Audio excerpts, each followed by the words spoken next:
자, 현장 사례 강의 마지막 시간 함께 하도록 하겠습니다. 이번 시간에도 마지막 시간이니만큼요. 경매 절차의 맨 마지막 절차라고 할 수 있는 명도 과정에서 발생할 수 있는 몇 가지 문제 좀 보고요. 마지막에 그 명도 절차 과정 전체적으로 한번 훑어보는 걸로 이번 시간 마치도록 하겠습니다. 자, 낙찰받은 주택의 기존 임차인과 임대차 계약을 체결하는 경우 주의사항 이렇게 되어 있습니다. 그 경매로 부동산을 낙찰받으시는 분들이 자기가 직접 사용, 이제 주거용 부동산이라고 한다면 거주를 목적으로, 뭐 상가나 공장 같은 경우에는 이제 영업을 목적으로 취득하시는 분들도 꽤 많이 있지만 그 많은 분들이 투자 목적으로 매매 차익이나 또는 임대 수익을 목적으로 부동산을 취득하고 있어서요. 이런 문제들이 많이 발생을 합니다.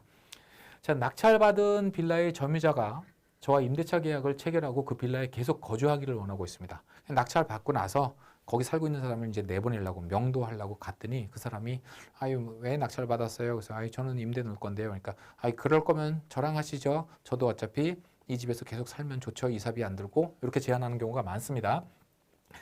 저 또한 임대를 목적으로 낙찰받은 빌라라서 문제가 없다면 계약을 하고 싶은데 좀 찜찜한 거죠. 이거 이 사람하고 계약했다 뭐 문제되는 게 없나? 불안한 거죠. 이처럼 기존의 점유자와 임대차 계약을 체결할 때 낙찰자가 주의해야 될 사항이 어떤 것들이 있는지 이것도 역시 빈출하는 질문 중에 하나입니다. 이건 뭐 따로 그 판서를 통해서 좀 말씀드릴 건데요. 일단 점유자가 소유자인 경우 전소유자죠. 경매를 낙찰 내가 받았을 때 그때 당시의 소유자, 전 소유자가 점유를 하고 있다. 그러면 물론 이거는 법률적으로 명확한 건 아니기 때문에 개인적인 사견밖에는 드릴 수가 없습니다만 저는 기본적으로 전 소유자하고는 임대차 계약을 체결하지 않습니다. 왜 그러냐 하면요. 조금 당사자들한테는 미안한 얘기가 될 수 있겠습니다만 어찌됐든 돈을 빌려서요. 그 원리금을 상환하지 못한 거죠. 누군가한테 은행뿐만 아니라 누구한테든 줄 돈이 있는데 그 돈을 못 줘서 지금 집을 잃어버린 사람이잖아요. 그렇죠? 이런 사람하고 임대차 계약을 체결을 한다는 거는 지금 그 사람이 굉장히 재정적으로 압박을 받는 상황이라는 게 추정 가능한 상황이고요. 그런 상태에서 임대차 계약, 만약에 월세로 임대차 계약을 한다라고 한다면 월세가 꼬박꼬박 들어오지 않아서 조금 고민을 해야 되는 이런 경우가 발생할 가능성이 굉장히 커요. 그래서 물론 전혀 전소유자하고 임대차 계약을 단 한 번도 해본 적이 없다 이건 아닙니다. 가서 보고 말씀을 나눠봤더니 정말로 좀 뭐라고 그래야 되나요? 점잖으신 분이고 또 굉장히 재수가 없어서 이 상황까지 온 상황. 그래서 좀 말씀을 나눠보니까 신뢰할 만하다. 그래서 임대차 계약을 그분하고 체결을 해서 결국엔 아무런 문제 없이 다시 되판 경험이 있기는 합니다만 일반적인 경우는 전 소유자는 지금 재정적으로 굉장히 압박을 받는다는 건 분명한 사실이고요. 그랬을 때는 월세가 꼬박꼬박 지급되지 않을 수 있다라는 거 기억하셔야 되고요. 그 다음에 점유자, 물론 전 소유자도 점유자, 임차인도 점유자이긴 합니다만 거의 불법 점유자라고 얘기를 할 수 있는 사람들이 있어요. 소유자도 아니면서 임차인도 아니면서 매각물권명세서 법원 기록상에 전혀 등장하지 않는 제3자가 그냥 주저앉아 있는 경우도 있습니다. 그런 경우에요. 그래서 아니 누구십니까? 그랬더니 난 누구라는 사람인데 이 부동산에 대해서 자기가 권리를 갖고 있고 이런 좀 허풍을 많이 떨어요. 근데 믿지도 않지만 그렇다고 하더라도 내가 잔금 내는 순간에는 모든 권리가 다 나한테 넘어온 거기 때문에 그 사람 말을 주의 깊게 들을 필요 전혀 없고요. 불법 점유자가 임대차 계약을 원한다. 이거는 무조건 거부하세요. 이거는 이 전소유자랑 계약하는 것보다 더 위험합니다. 무조건 거부하시고요. 그다음에 기존의 임차인이 재계약을 원할 경우에는 이때는 좀 해도 되는데요. 만약에 기존에도 월세로 있었던 사람이라고 한다면 월세를 꼬박꼬박 낸 증빙을 좀 갖고 오라고 하든가 아니면 이 주택의 관리비라든가 또 공과금들 있죠. 수도, 전기, 가스 이런 것들. 그런 것들을 꼬박꼬박 낸 증빙을 좀 첨부하라 그러세요. 그래서 그런 것들을 꼬박꼬박 냈던 사람이라고 한다면 내가 임대인이 됐을 때도 나한테 임대료를 연체하지 않고 꼬박꼬박 낼 가능성이 굉장히 커지는 거고요. 그때부터 전에 소유자가 갖고 있을 때부터 임차인으로서 의무 이행을 제대로 안 했던 임차인이다라고 한다면 그 소유자가 임대인이 나로 바뀌었다고 해서 이 사람의 성향이 달라지지는 않습니다. 그러니까 그런 거를 좀 검증을 해서 계약을 체결하시는 것이 좋습니다. 근데 계약 체결을 할 때 여러분들이 조심해야 될 게, 주의해야 될 게 뭐냐면요. 임대차 계약은요. 한날 한시에 해야 됩니다. 우리가 일반적인 계약 절차는 어떻게 되죠? 그 계약금을 지급하고요. 그죠? 계약금을 지급하고 중도금이 있을 수도 있고 없을 수도 있고 잔금 이런 형태로 가잖아요. 그죠? 그래서 계약금을 지급하는 때에 그때 계약서를 작성을 하고 서로 한 장씩 도장 찍어서 나누어 갔습니다. 자, 이런 일반적인 그 절차를 밟지 마세요. 왜 그러냐면 계약금만 지급한 상태에서 잔금을 지급하지 않습니다. 이게 일반적인 임대차 계약이라고 한다면 잔금을 임대인 입장에서 임대차 잔금을 받으면서 키를 주잖아요. 그때 입주가 가능하잖아요. 근데 지금 이 상황은 이미 입주해 있는 사람하고 임대차 계약을 체결하는 거거든요. 그런 상태에서 임대차 계약이 체결이 되고 잔금 지급을 안 합니다. 그럼 나는 어떻게 해야 돼요? 그러면 이 계약은 없었던 걸로 하려니까 나가쇼 해야 될 거고요. 그때 안 나가면 인도명령 신청을 해서 강제집행까지 가야 되는데 인도명령 신청을 하면 그 인도명령 절차에서 또는 인도명령 절차 후에 강제집행할 때 이 임차인이 나는 낙찰자와 계약금을 지급하고 임대차 계약을 체결한 사람이에요 라고 한다면 인도명령이 기각됩니다. 왜 그러냐면 인도명령이라는 것은 원칙적으로는 명도 소송이어야 되는 거거든요.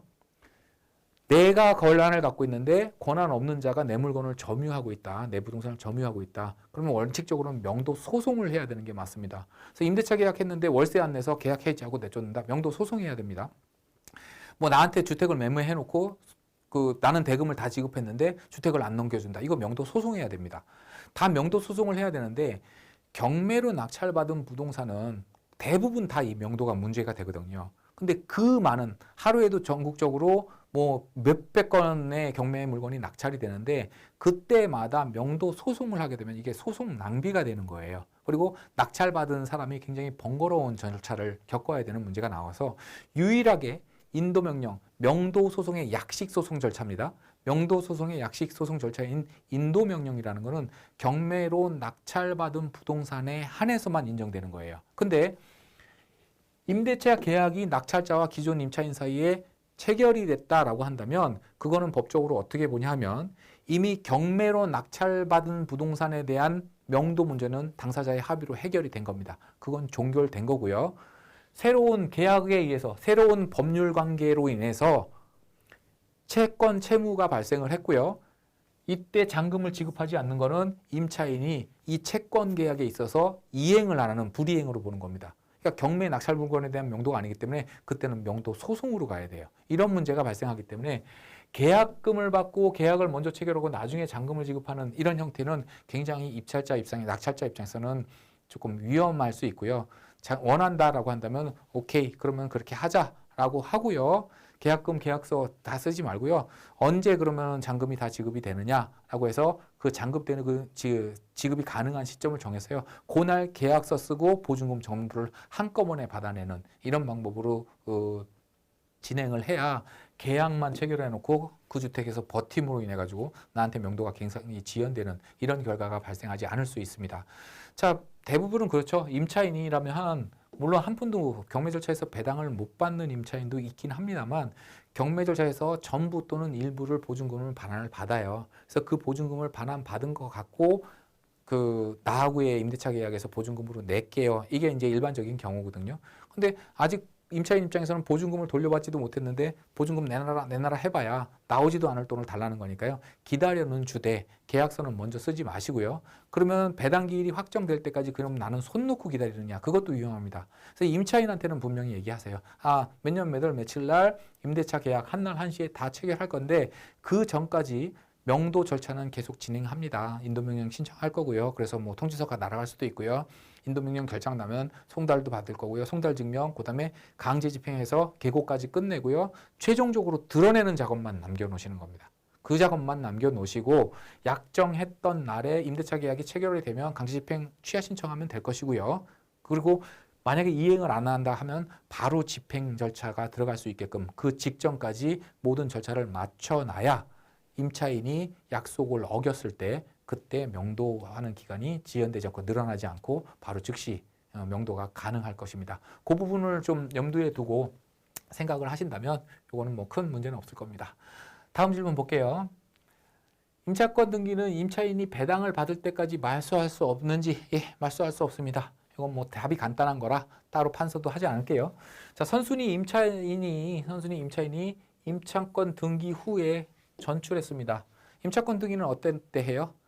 임대차의 계약이 만기가 됐는데도 불구하고, 그죠? 집주인이 보증금을 반환해주지 않습니다. 그러면 그 상태에서 내가 먼저 이사를 가면 대항력거리 소멸이 되니까 대항력 소멸하고 그 대항력을 전제로 인정되는 우선 변제권, 최우선 변제권이 다 소멸이 됩니다. 그럼 임차인으로서 보호받을 수 있는 게 아무것도 없죠. 그래서 그렇게 보증금을 돌려받지 못하고 나갈 경우에는 임차권 등기 명령에 의한 임차권 등기를 반드시 등기부에 기재되는 것까지 확인을 하고 나가야 됩니다. 그렇게 한 임차인이에요. 이 전출한 상태이고 경매 절차에서 보증금을 전부 배당받을 수 있대요. 선순위 임차인이니까 당연히 가능했나 봅니다. 자, 잔금 지급과 동시에 등기상의 모든 권리를 말소한다는 조건으로 은행에 대출을 받았대요.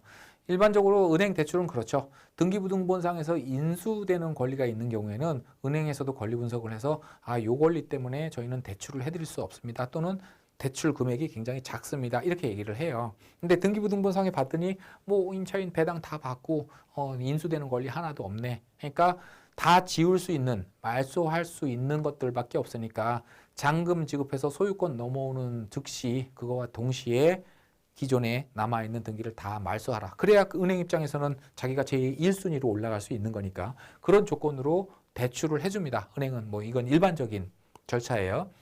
잔금을 지급했는데 오늘 임차권 등기는 지금 바로 말소할 수 없다고 법원으로부터 전화를 받았대요. 법원으로부터.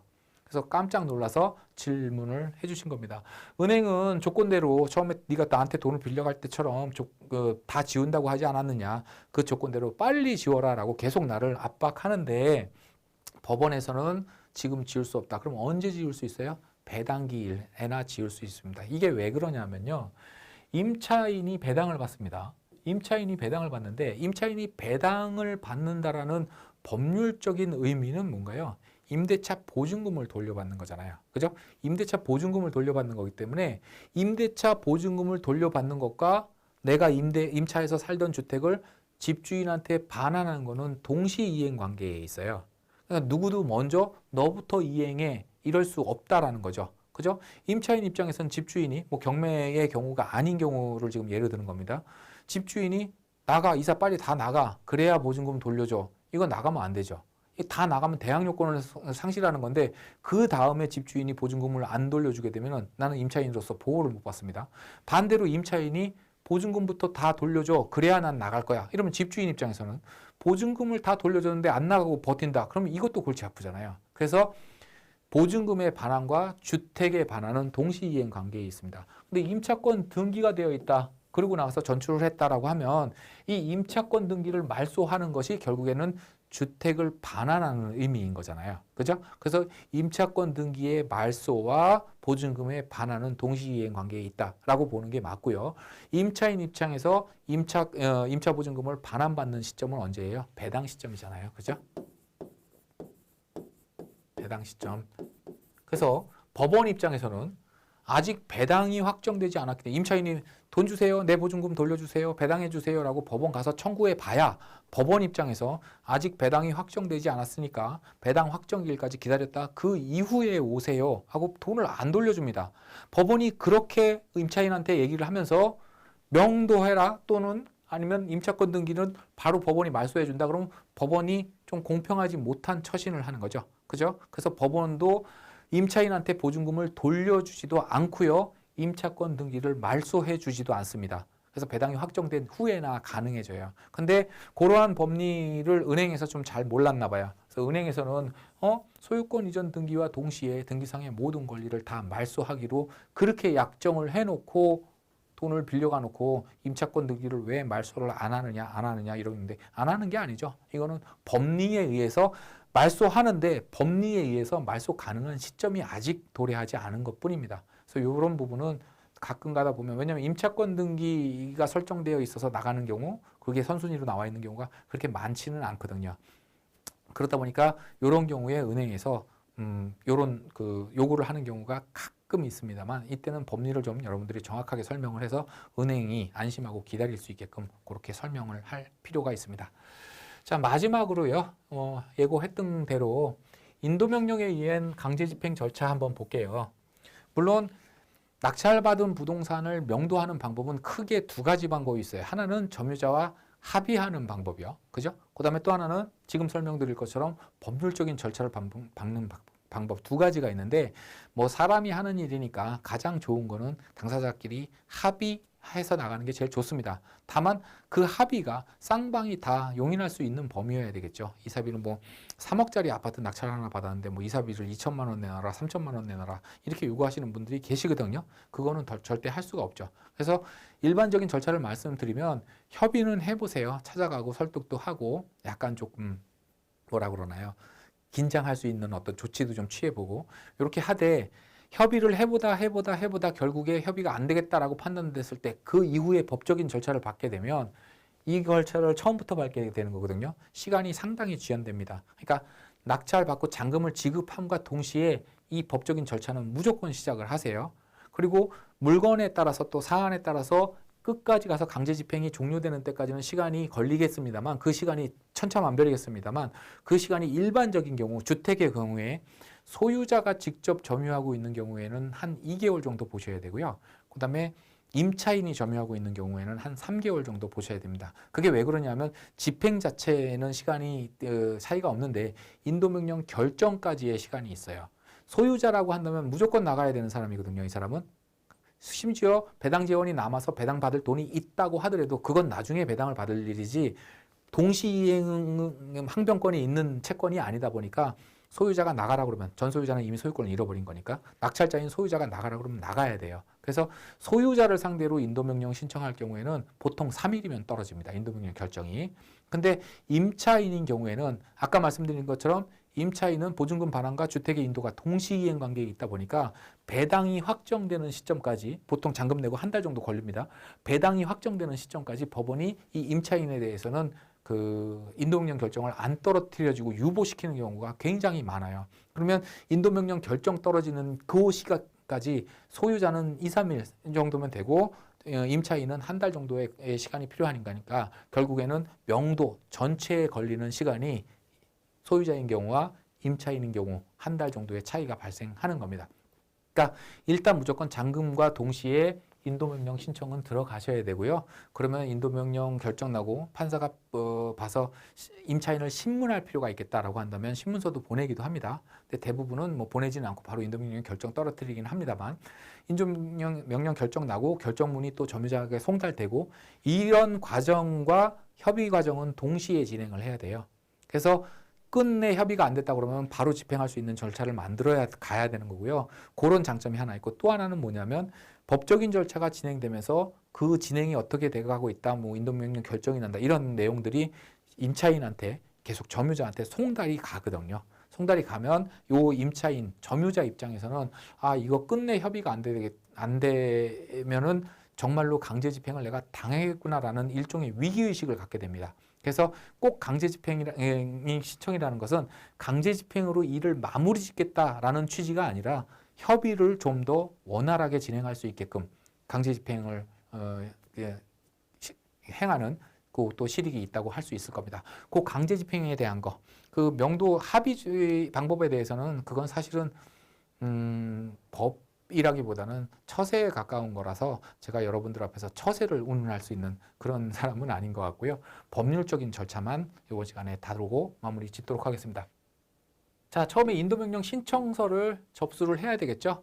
말씀드린 것처럼 법원에 접수를 하면 소유자 같은 경우에는 한 3일이면 인도명령 결정이 떨어지고요. 점유자 같은 경우에는 한 달 정도 시간이, 배당기일이 확정될 때까지 시간이 걸릴 수 있습니다.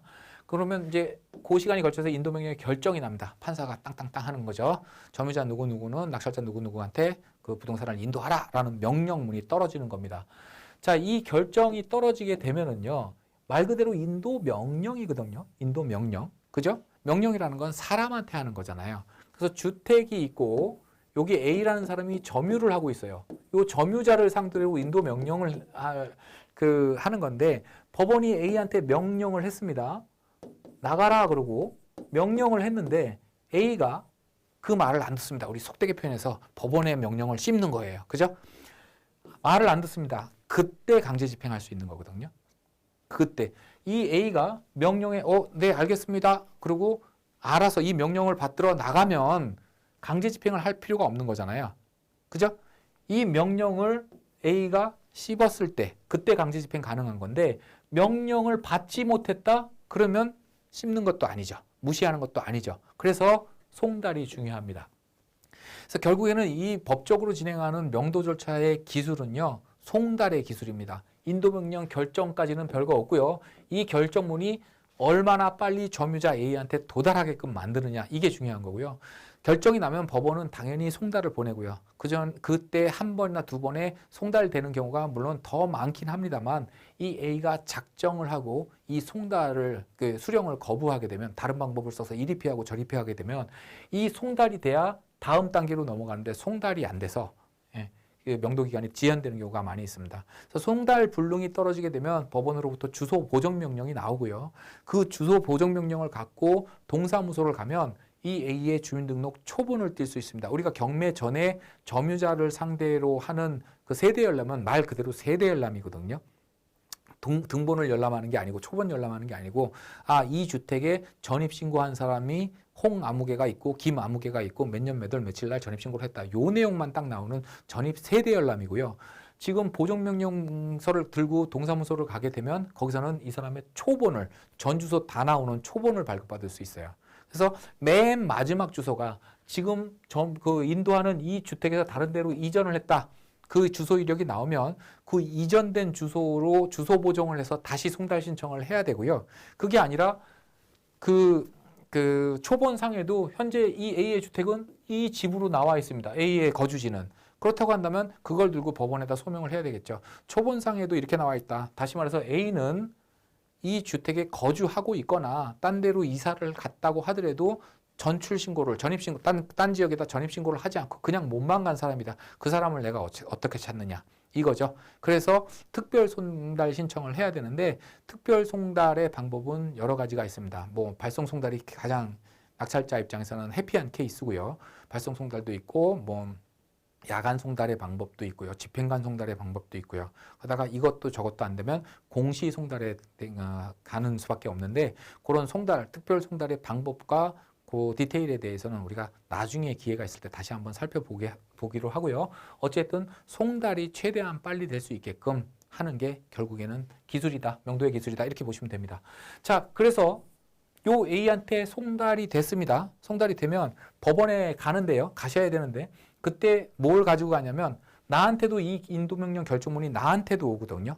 요 채무자 A한테만 가는 게 아니라 낙찰자인 나한테도 와요. 그거 받은 거 가지고 가셔서요. 가지고 가서 경매계에 가서요. 송달 증명원 및 집행문 부여 신청을 하세요. 그러면 채무자인 A, 점유자를 채무자라고 합니다. 인도명령 사건에서는 채무자인 A한테 송달이 됐다라는 증명, 그러니까 이제부터는 집행해도 된다라는 걸 증명하는 거죠.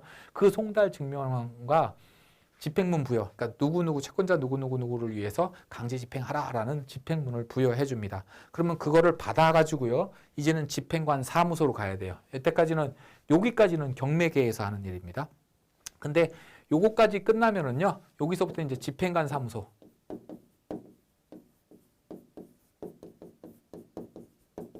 어디 있어요? 법원에 있습니다. 법원 내에 요 집행관 사무소가 있어요. 그래서 집행관 사무소 가서 강제 집행 신청을 하게 되면은요. 비용을 얼마 예납하라라고 합니다. 그래서 그 예납을 하면 집행관이 날짜를 잡고 1차 계고가 나옵니다. 계고라는 것은 최후 통첩이에요. 최후 통고입니다. 그래서 계고의 내용은 뭐냐면 점유자 A한테 가서 자, 인도명령 결정이 이렇게 다 나왔고 송달 다 됐고 강제 집행 신청까지 들어왔기 때문에 당신은 언제까지 나가세요? 보통 2주 줍니다. 언제까지 나가세요 하는 그 2주를 줘요. 그때까지는 비우시고요. 그때까지도 안 비우면 사전 예고 없이 집행합니다. 이렇게 계고를 해요.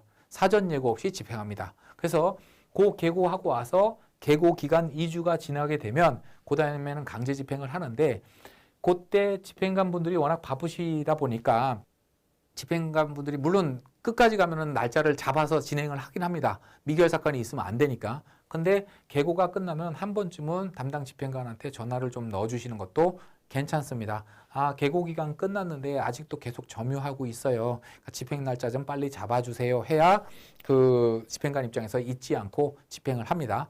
그래서 그렇게 현장에 나와서 강제 집행을 하면 물건을 다 드러내죠. 이렇게 물건을 다 드러냈을 때 점유자 A가 자기 물건이니까 이걸 들고 다른 데로 가면은 이제 이걸로 사건이 종결되는 겁니다. 끝나는 거고 나는 입주해서 살면 되는 거예요. 근데 A가 나는 이 물건을 갖다 쌓아놓을 데도 없어요. 그리고 몸만 가버린 겁니다. 아니면 A가 없는 상태에서 집에 없는 상태에서 강제 집행이 이루어졌습니다. 그러면 그 안에 있던 동산은 낙찰자인 내가 관리해야 돼요. 선량한 관리자의 주요 의무로 관리, 보관해야 됩니다. 그래서 그걸 내 집에다 쌓아놓을 수는 없고요. 법원에 등록되어 있는 각 지방법원별로 법원에 등록되어 있는 보관 장소가 있어요. 그쪽으로 보내야 되고요. 그렇게 되면 그쪽으로 보내는 비용, 그 다음에 보관 비용이 또 발생할 수밖에 없습니다. 그래서 빨리 동상경매 신청을 해야 되는데요. 집행비용 확정 신청, 이건 뭐냐면 이 강제 집행을 하는데 내가 돈이 얼마가 들었다. 이거는 누구의 불법 행위로 소요된 비용이에요? 점유자 A의 불법 행위로 소요된 비용이기 때문에 당연히 나는 집행을 위해서 내가 돈을 냈지만 그 청구를 A한테 할 수 있습니다. 그럼 나는 A한테 금전 채권이 있다라는 거죠. 금전 채권이 있으면 이 사람의 재산을 경매할 수 있는 거죠. 그죠? 그래서 집행비용, 요 비용이 얼마가 들었다라는 걸 법원에 신청해서 확정을 받고요. 그 금전 채권으로 A 소유의 재산을 경매하는 겁니다. A 소유의 재산은 뭐예요? 이 보관하고 있는 동산이죠. 그죠? 왜냐하면 이거 보관해놓고 A가 안 찾아가면 계속 보관비 늘어날 거 아니에요. 그죠? 한 달에 20만 원 정도 나옵니다. 컨테이너, 5톤 컨테이너 하나당.